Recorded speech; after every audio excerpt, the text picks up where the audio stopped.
Good afternoon. I'm Dennis Castillo, Senior Applications Engineer at Vortex Systems Incorporated.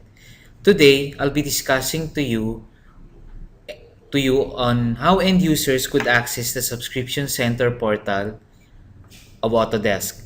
So, the first one I want to discuss with you is on how an end user could log in into the subscription center portal.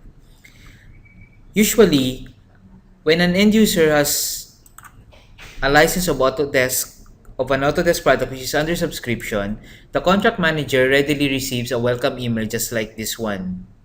Okay, so within the welcome email, the Autodesk subscription team usually gives them already a user ID and a temporary password for them to use within the subscription center portal.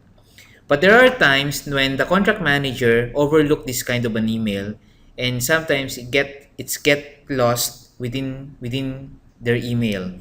So another way on how to create an account within the subscription center portal is by clicking this button, which is to create an account.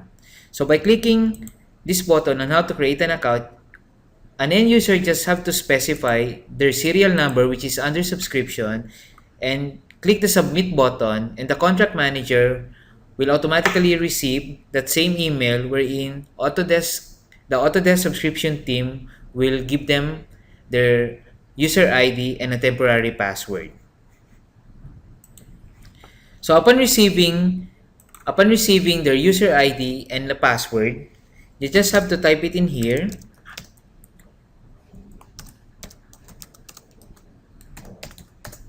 and click submit, and it will now have them log in within the subscription center portal. So after logging in into the subscription center portal, click the access your subscription benefits, and this is now the page they would see, and there are different links at the left side of this screen wherein they could readily now access all the benefits that they have for their subscription center or for their products which are under subscription.